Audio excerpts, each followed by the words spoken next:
கொடுங்கோல் ஆட்சியை விரட்டி விவசாய குடிமகன் எடப்பாடியார் ஆட்சியை கொண்டுவர வேடசந்தூர் தொகுதியில் அதிமுக சார்பில் போட்டியிடும் இளைஞர் இளம்பெண்கள் பாசறை மாநில செயலாளர் டாக்டர் VPB பரமசிவம் அவர்களுக்கு இரட்டை இலை சின்னத்தில் வாக்களிக்க வேண்டி நகர செயலாளர் பாபுசேட் தலைமையில்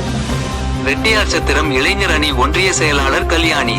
மாவட்ட பொறுப்பாளர் தங்கவேல், அம்மா மக்கள் முன்னேற்ற கழக பேரூர் செயலாளர் சுரேஷ், வட்டாரம் பெருமாள், மாவட்ட வர்த்தக பிரிவு செயலாளர் பாலாஜி, அமைப்பு சாரா தொழில் பிரிவு மாவட்ட தலைவர் கோபால், ஒன்றிய அவைத்தலைவர் காளியப்பன், நகர அவைத்தலைவர் கருப்புசாமி, இலக்கிய அணி செயலாளர் நாகராஜ், மாவட்ட பிரதிநிதி நீலமேகம், அம்மா பேரவை துணை செயலாளர் பக்ருதீன், முன்னாள் ward councillor Chandy,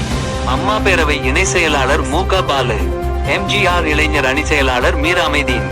Athumedu Manimaran, IT wing Pandi Ganesh, கொல்லம்பட்டறை Srinivasan, சிறுபான்மை நகர செயலாளர் அலிமுகமது, 3வது வார்டு தில்லை சந்திரசேகர், 4வது வார்டு அன்புமாரியப்பன், 5வது வார்டு புல்லட்ராஜா, 7வது வார்டு கொட்டமுத்து பாலு, 8வது வார்டு முகமது அனிபா, 9வது வார்டு சம்சுதீன், அம்மா பேரவை செயலாளர் ராஜா, மகளிர் அணி காமாட்சி, ஒன்றிய மகளிர் அணி இணை செயலாளர் சித்ரா,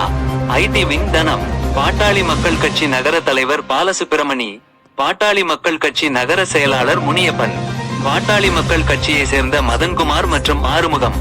ஜோதிடர் வையாபுரி, செந்தில்குமார் மற்றும் மாரியம்மாள், கொல்லம்பட்டறை நடராஜ், ராஜேஸ்வரி, மகேஸ்வரி, திரைவர் ராஜேந்திரன், குமரேசன், பெயிண்டர் முருகன், பாசறை செயலாளர் ரவிச்சந்திரன் மற்றும் 100க்கும் மேற்பட்டோர் ஊர்வலமாக பாம்பாட்டி தெரு, பழைய டெட்டி தாசில்தார் சந்து, வெங்கடாசலம் செட்டியார் தெரு, கடைவீதி, அக்ரஹாரம், நாடார் தெரு வழியாக சென்று இரட்டை இலைக்கு வாக்கு சேகரித்தனர்.